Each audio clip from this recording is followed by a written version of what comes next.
From the arena to the front office, this is Scoreboard. I'm Chris Titley, and each episode brings you stories from the game of sport, where mindset, money, and meaning shape what comes next.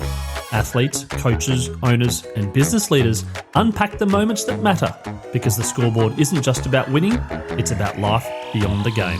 Now let's get to this week's episode. Hi, it's Chris Titley here, and on today's episode of Scoreboard, the podcast, I'm joined by Jess Borg. Jess, thank you so much for being part of this series. No, thank you for having me. I'm super keen to come on and have a chat. Jess, we're sitting here on the 2nd of May, Friday the 2nd of May. Beautiful day here in Brisbane. What have you been up to this week, and also how's your year started? Well, yeah, it is a good day. Finally some good weather Yes. to keep us on track. No, this week's been an elite week of sport and personal life. Participating in the Para Gen 32 program, so I had the awesome opportunity to join the 9 other coaches on that program this week in the sunny coast to just chat all things parasport, look at the future of parasport, and having the chance to just have a conversation with current and past athletes. So that was an awesome way to start the week, to be honest with you, in terms of getting excited about something. Yeah. And 25 has been a year of unknown and new territory for me. So it's been exciting, scary, very nerve-wracking is probably the best way to put it. After retiring in December from competing in sport, you kind of always look around and go, what do I do now? Even when you have some steps in place. So it's been an adjustment period, but some super exciting stuff has come up for me to be a part of.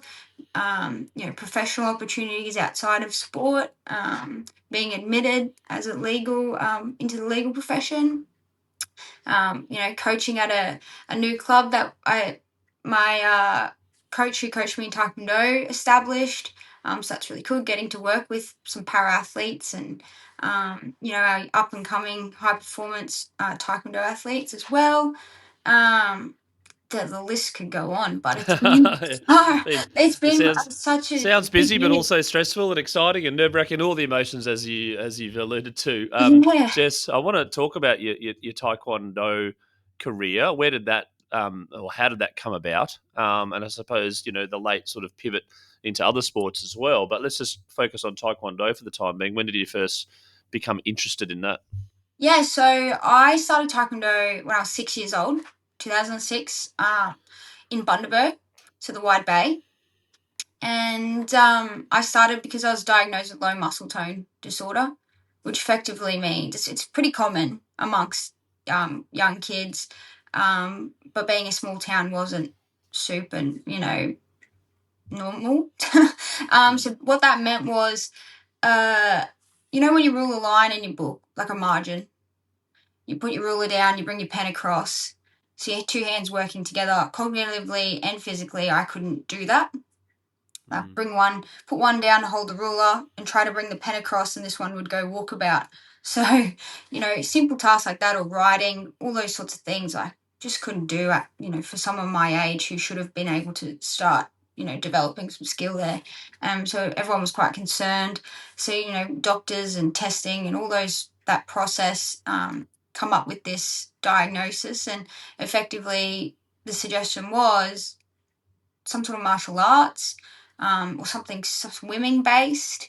And I grew up in Bundy by the ocean. We were doing surf lifesaving. Swimming was just something, a part of the culture and the township. So we were doing that already, and obviously that wasn't doing the job. And we knew the Taekwondo gym owner. And he goes, bring it to me, we'll fix it. So it kind of started off there, very, very young. And it wasn't a passion in the first instance. And I was reminded often that you are no good at this. But it was kind of a place of belonging. And then, meeting new people completely out of your comfort zone, learning a new language all at the same time. learning how to kick someone while they kick you, like genuinely overwhelming. And then the first taste of kind of, oh, this is cool, would have been like competition within the same year or maybe even 12 months later, in Bundy, local comp. People came all around the state to us, and I had this girl, same age, same weight, same experience, and all I did was yell. I just went, ah! And this like little rage came out of this small child, and the other girl went, yeah, this is not for me, and stormed off crying. And I was like, I didn't have to do anything, and I won. I'm good at this. A little bit of built up tension maybe as a child. A bit of frustration just all Yeah. came out at once.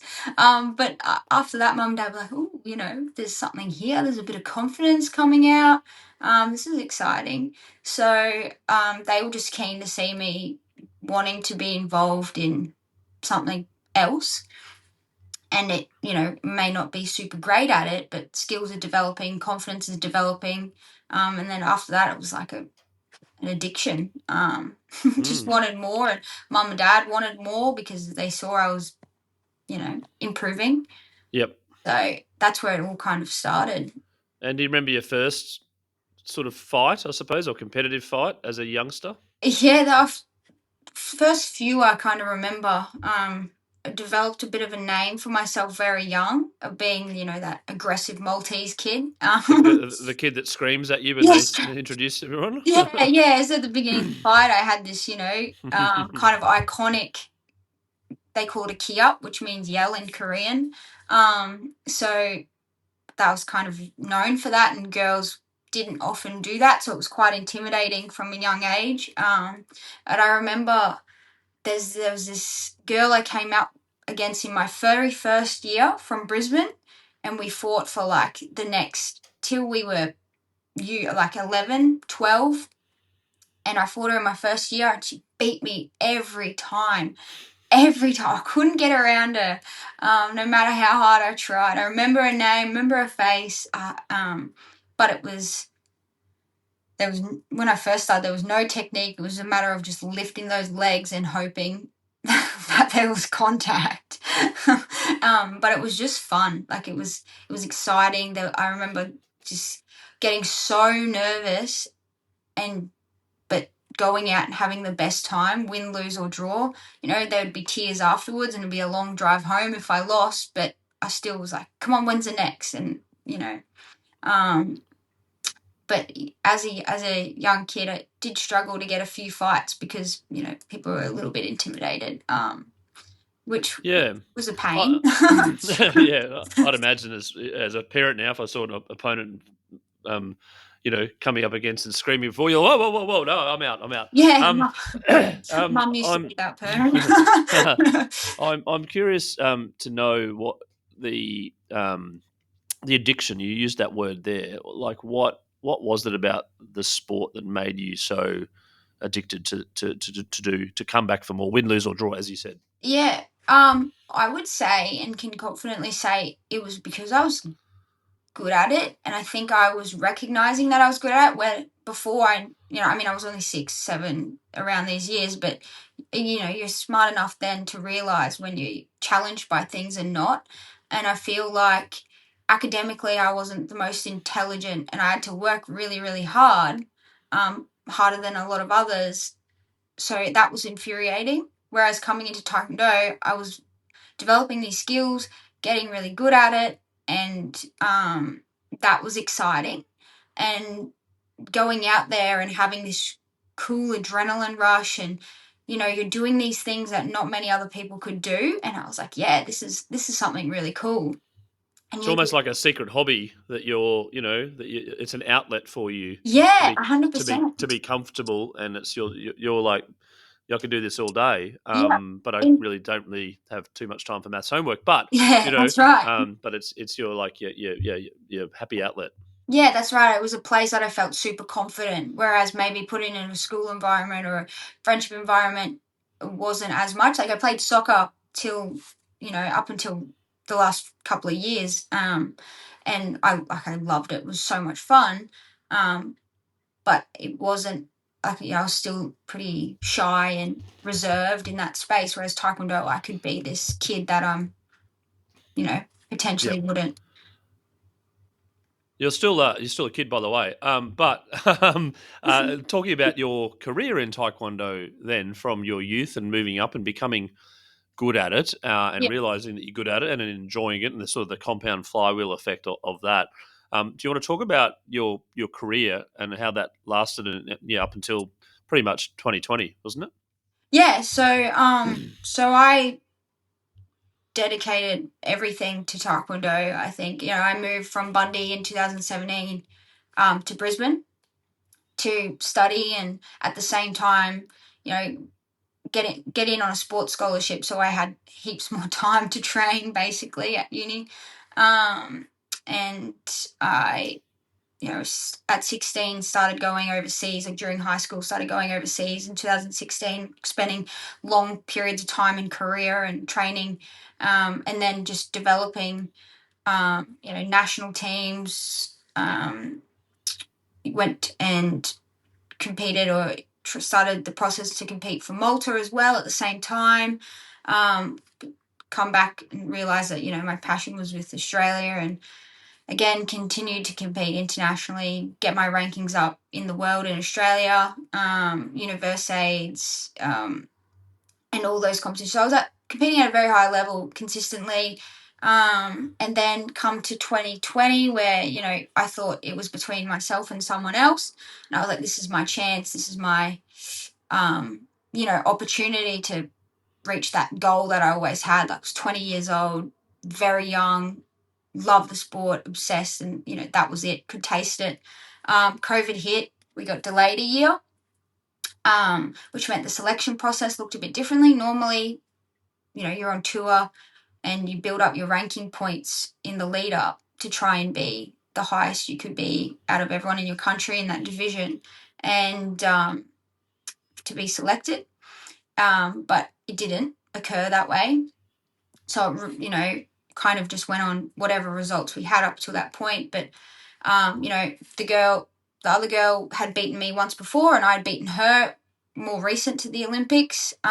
In that same fight, I did break my foot, which in turn meant that there were, it was, she went over me, which was quite disappointing. That's a hard realization to sit with, that, you just wish you had that one more shot to prove that you were the right person, for the job.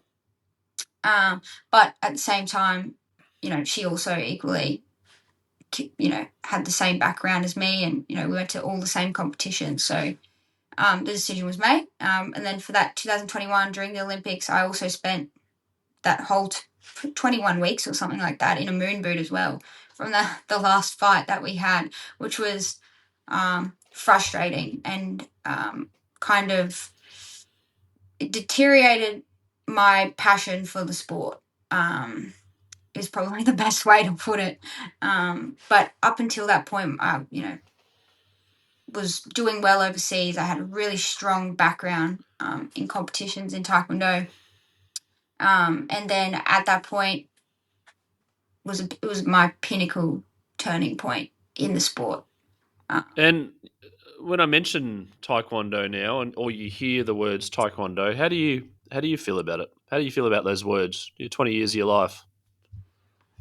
Oh, that's a good question. It's been a process, and it feels like a bit of a breakup that I've had. And I get asked this often. When I hear the word Taekwondo, I kind of hear the yeah, it feels like an X. Like I'm still bitter, but I get it. Had some good times, but I've had to move on from it and see that it's just a sport, and it's okay. That Yep. it's always going to be there, and I can come back to it, and like I have over the last few months. You can always come back to it, but I needed a break from hearing about it, talking about it, being around it, because it did make me angry and upset. And but now I still have passion for it. I still do really love it. And I do see, the impact it has on people that even not even people that compete um, Yeah. And internationally. do you feel proud of the last 20 years then? Like, is there something Yeah, inside you that you go, well, even though you're bitter or have yeah, been bitter on it, that yeah, there's an element of like, I gave it my all. yeah, 100%. I'm very proud of myself, especially coming from regional Queensland, you know, breaking that barrier, breaking that stereotype, making, traveling, making it work, and doing a degree at the same time as competing in Taekwondo. I'm super proud of that, and don't have any regrets is also probably the main thing. Like I gave it all, and you know, only so many people can be at the top, and just being, just missing out is also a huge accomplishment. And Jess, you did mention about studying, and in the Mm. back of your mind, Taekwondo, you're probably not one of the mainstream sports globally in regards to money and fame and fortune, Yeah. etc.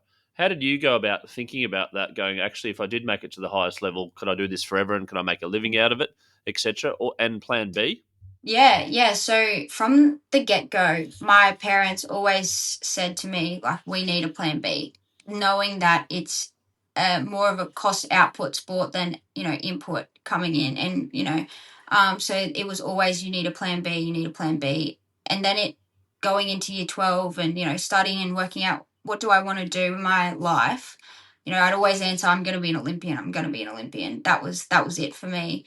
But I'm also going to be, something else. Like I'm not Yep. just an Olympian. So that was a big push behind it. But then when coming to pick what I actually really wanted to do, I was challenged in the fact that if I wanted to be good at this sport, but I want to study and set myself up because it's not, in the media a lot, it's not easy to make a career unless you open your own gym or something like that. Um, what can I do? Um, I also need to travel full time. I need to be able to get up and go to a camp whenever I, need be. How can I study something that doesn't interrupt that? So when it comes to selection of subjects and unis and degrees, Mum and I was sitting there and she always thought that I wanted to be a physio or a PE teacher. And I was like, no, I'm going to be a lawyer. And she was like, what? I was like, we had this massive argument about, are you sure? Like, she had her doubts, and I'd convinced myself, yeah, this is what I want to do. Even in the lead up to this, I did training or internship at a hospital in physio, and everything was designed around physio or PE teaching. And I threw the curveball in there and said, I can do it. I'm going to study law and business because this makes sense to me. And convinced myself of that, and had been convinced my whole degree. So I was able to do that with traveling and online and all that sort of, Yep. yeah. And then the realization that you weren't going to be an Olympian at 2021, and not, give yourself a break from Taekwondo. What about your connection with sport? How did that, stay? And I suppose the story in and around, your connection with sport still.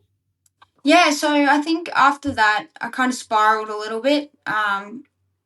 And went down a dark path after that, which not many people knew, and I hit it really well, and only my coach and my partner kind of knew about it, or have been able to open up more about it. Spiraled and hated sport, didn't turn up for training. It's a weight-based sport, put so much weight on, outside my category. So I did go through that spiral, and was like, well, I'm 21, I'm gonna party, everyone else does. If I can't do this, I'm just gonna, that's enough, kind of thing in my mind. But after a very stern talking to from my coach to essentially pull my head in, and wake up, this is not the end, you're very young, was something that helped me realize, okay, I need to be challenged more, or change my perspective a little bit. So I saw that the government was running these talent ID camps. And like when we went on Taekwondo camps, we'd always get tested, could you convert or transition to another sport, but nothing ever come of it. But I decided to go on this journey of let's see what happens. Yeah, why not? Let it happen. Yeah, it was a whole process of let it happen. Still training at the same time, Taekwondo, not really focusing on competition, just playing it all out and seeing where things go. But then, did this selection. I was the oldest person there. I felt a bit uncomfortable. Series of testing, and I got given the options of boxing, archery, and skateboarding, which I still question to this day. Skateboard and archery, I'm not confident. Maybe it's the intricate muscles that you use in Taekwondo that people don't really know about. Those muscles, like when you do Pilates and stuff, these muscles go, wow, where did they come from? I never use these in my life. Yeah, that's right. Yeah, so had those three options and kind of was like, you know what, I'm just going to try all three of them. I was very open-minded about it, and that was the goal for the process, that whole process. But then I kind of sat back and went, you know what, boxing is the only one that makes sense to me. And, it's probably the closest correlated too, isn't it? Exactly, yeah. I was terrified to ride forwards and backwards on a skateboard, and in archery, I didn't know much about it, but boxing kind of stood out the most, and probably went a bit more movement. You're a bit of an active person, right? Yeah, exactly. Yeah, so loved. Not saying archers are not active, but just the bouncing around, Correct. Yeah. I like that combat environment. I like that really delving into punching a bag and that chess match of fighting. So yeah, that was kind of when okay, sweet. Let's do it. Yeah, let's do it. I don't know any Taekwondo fighters that have trained at still training at the elite level of Taekwondo and competing, but also amateur boxing with the correlating goal of Com Games, Olympics. And so I was in a fast track program then at the boxing shop with Shara, Shara Roma, the boxing Olympic coach. So she, I was in good hands. I was in safe hands. And she baby stepped me through that fast track process basically. And I thought this is the coolest thing ever. Like I love this sport. This is getting out of me everything that I want and need, and particularly at that time. And she was helping me transition. I was still competing in Taekwondo, but helped transition the mindset as you're a boxer now. Let's eat, dream, train, do everything like a boxer. Which was a really cool experience to be a part of. And, after 3 months, literally 3 months of training, I walked into my first boxing match. Wow. Okay. So that was super cool. I'm not going to ask how did you feel because that'd be a boring question. My question's probably like the night before. Yeah. The fight. Did you get much sleep? It felt like I was prepping for a Taekwondo fight. So it was pretty normal. Before my Taekwondo fights, I fought in my sleep, but I was well rested. Nobody else was. But yeah, I was didn't have too much no dramas really in. Yep. And then when the bell rang, when you're, ding ding, off you go. You're switching on into your flow. Yeah. The main thoughts in my head were, don't kick this girl.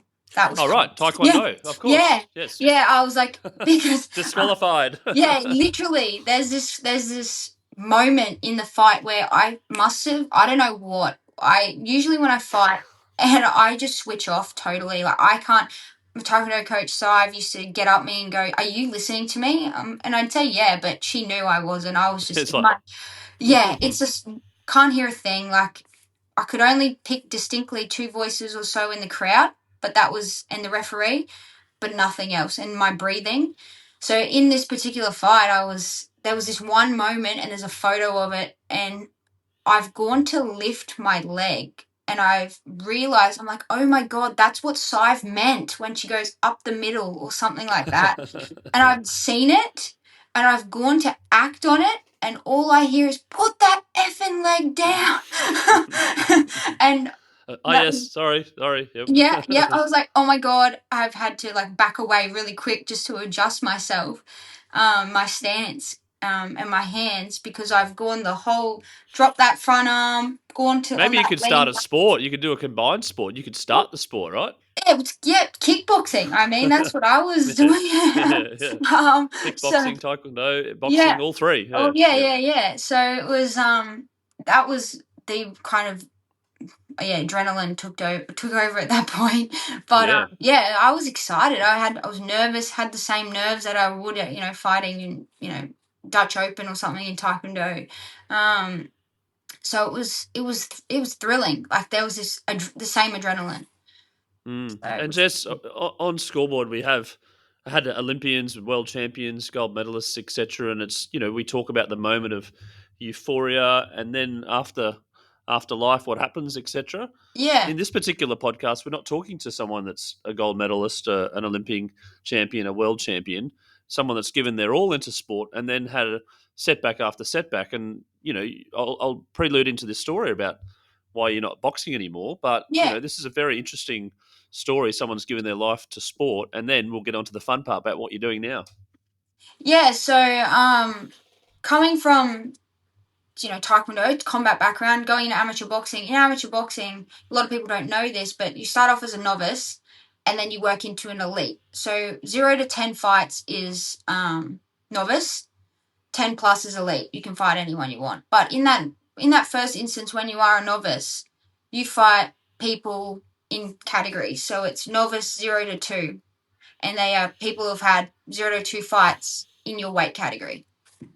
So obviously, to get to where everybody wanted, QAS, Combat Australia, the boxing shop, where everyone wanted me to be quickly, I needed to enter every single competition to get these fights up, basically. And so with that in mind, I was entering every competition, but just could not get fights. And we were like, what is going on? Or girls, the first time we kind of clicked as to what's going on is the day before weigh-in for this Brizzy comp, the girl pulled out. And we were like, what? I was so angry because I'd cut weight. I've done it all properly and in the elite way, that I know. And I get a call from a coach and she's like, I'm sorry, Jess, she's pulled out. And I was like, did she get injured? Like, is there someone else? And she said, they found out your background and now they won't fight you. And so it became this just constant thing of, you're already a professional or elite Taekwondo fighter. You should be an elite boxer, but they're two different sports. Yeah, and two different So rules, obviously. different So rules, yeah, two yeah, different so that's rules, what you kept on saying. It's a different sport. So it's Yeah, sort so of yeah, we've had it's to. frustrating for you. It's Mm. infuriating, and you're kind of going wherever you can get a fight. You just have to find, whether you're fighting 57 and the girl's 62. You're gonna have to fight. Like that's the mindset I took. And it was always safe and all that sort of thing. But that's what I just had to do. And it got to a point where you're just like, I'm sick of getting punched in the head by someone that weight category bigger. And I mean, you Bigger, should. yeah, physically bigger and stronger. Yeah, Well, you should, and we talked about it a lot, but I just had to suck it up. It was safe. It was fine. It was all sanctioned. It was, all good. But it was frustrating. And I think then I got into my head, and then I got a couple of concussions. But prior to this, even in Taekwondo, I was having trouble with my hearing. And, we didn't have a really strong concussion protocol in Taekwondo when I was competing. And I'd had huge hits, knocked out. And, I'd wake up on the mats. And if I could stand, I'd fight. So it just all added up, and it got to a point where everything at the same time kind of clicked for me. My hearing would just it'd switch off. I feel like I'm in the dark for a moment. And then I was getting frustrated because I couldn't have fights and had these concussions, and it all kind of went, this is not good for me. Long term, this is not what I need. And so I had my last fight in August last year, and I kept training at the QAS with everyone having the hopes of she's going to come back. And my hearing was still not changing. My passion was still not developed. It was not developing at all. So I went, you know what, for my mental health, for my physical health, I'm 24 at the time. There's no need to continue on with this. And there are bigger and better things out there. So that was a huge decision to make. Yeah, particularly with I suppose the people that went, oh well, there's a vested interest of QAS and all these people around you going, come on, Yeah, and it's up to you. You might always feel a little bit of like, oh, I'm letting these people down, but at the 100%. same point in time, you're one punch away from probably death, right? Yeah, well, even not even death, just like detrimenting my future, Yeah, and yeah, and also just my mental happiness. yes. Was, and when you start, I was crying after every training session, or as soon as I'd get in the ring, I did not want to get hit. I was like, you know what? Yeah, if you're in boxing and you don't want to get hit, that's probably not a great way to start. Exactly. I was just like, this is not it for me. And you go. I had those thoughts. I was like, oh my god, I've let my mum and dad down. Like they've paid 20 something years of sport for me. This is unfair Mm. to them. I haven't given them a result. My partner's dedicated time and put up with my cut weight with me. That's not fair on her. All the coaches have put money, and the QAS put money into me. Like, you know, this is not cool. I'm just quitting. That was the questions I was trying to answer. But then, sitting down with my boxing coach and my mum and my dad and my partner, and we all kind of had a different conversation with everyone. And it was just like, it's time. It's okay kind of thing.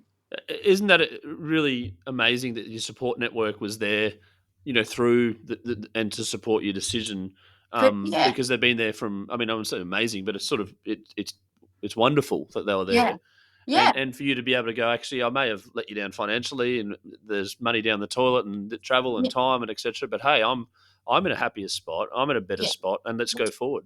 yeah, absolutely. And I think everyone knew that for me I set myself up for life after. So I would be okay, and that they would just reassure me that. And I think that's was the biggest importance. And they gave me time to sit in my emotions and sit in, what I needed to do.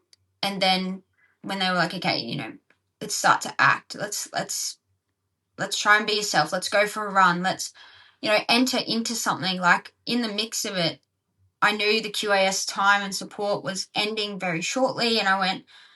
My SNC coach was one of the biggest lean-ons that I had. T from the QAS, she was the best. She said, "Let's set a goal. Why don't you do a high rocks or just do a half marathon or something?" Because I'd been in that type of energy-based sport. I could transfer those skills.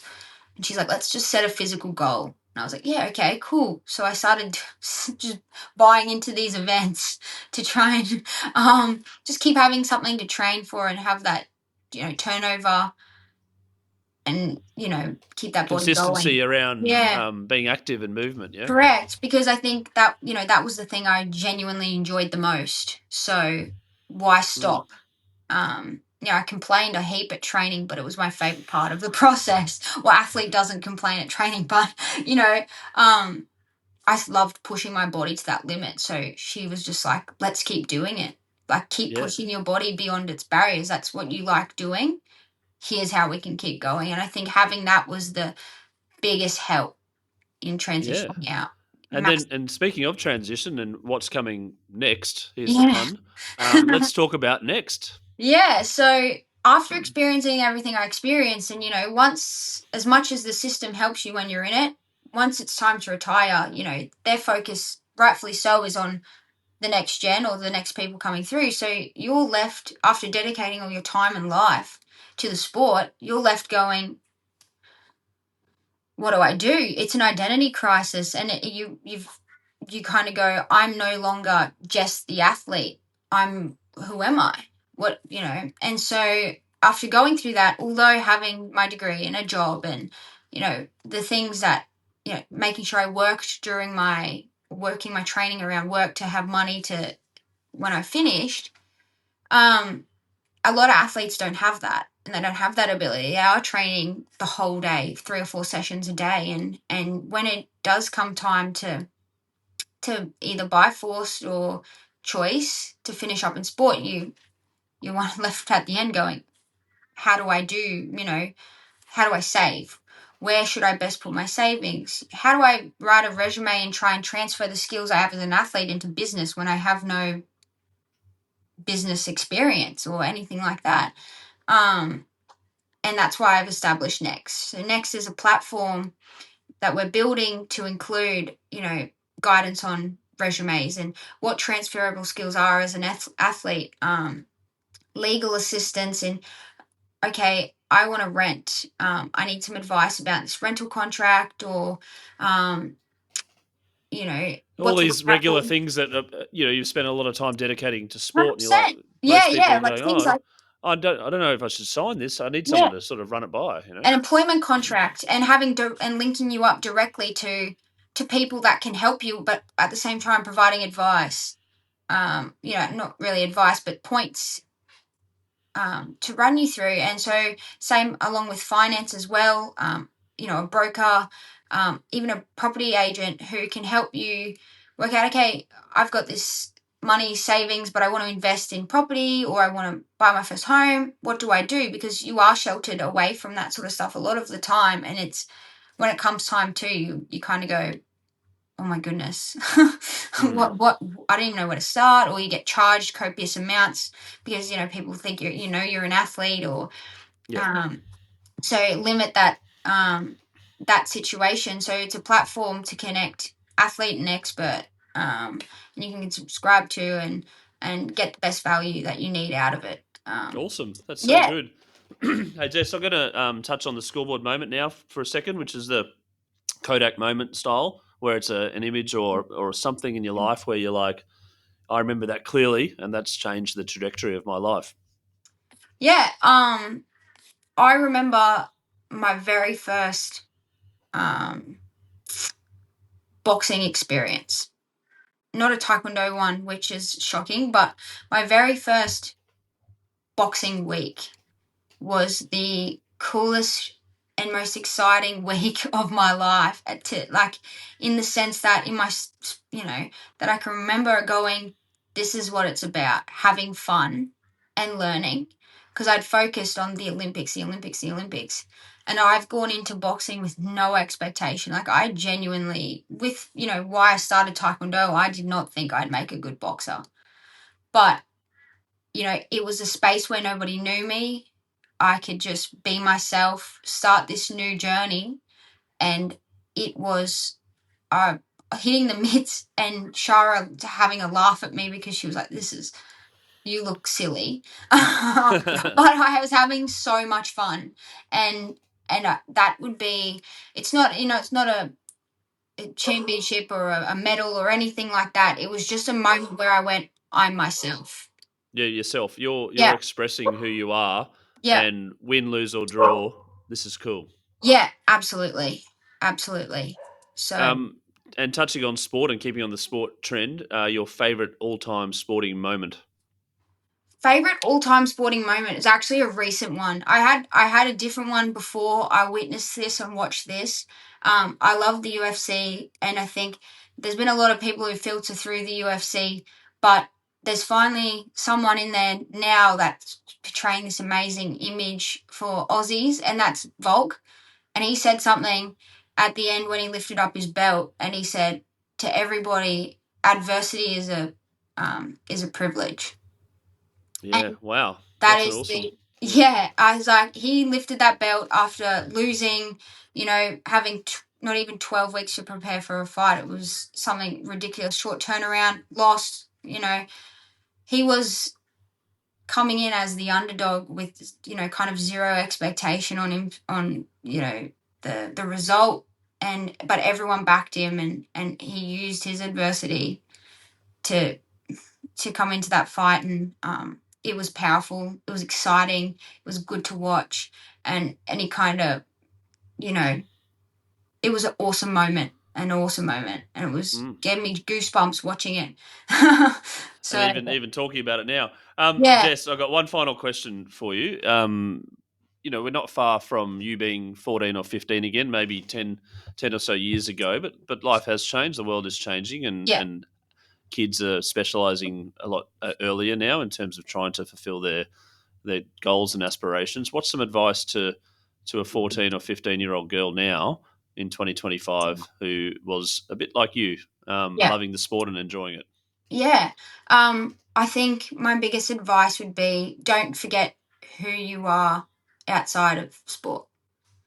Create, your own person outside of sport. So make sure you maintain friendships, maintain, a space for yourself that isn't about your sport, which is really hard to do. We get so involved in it, but I wish I was told that when I was, 14, 15, that, sport is a huge part of your life, but you need to have people to talk to that maybe don't get it, or, that make you happy and that you can do random things with that are, not taekwondo or touch or whatever it is you're doing.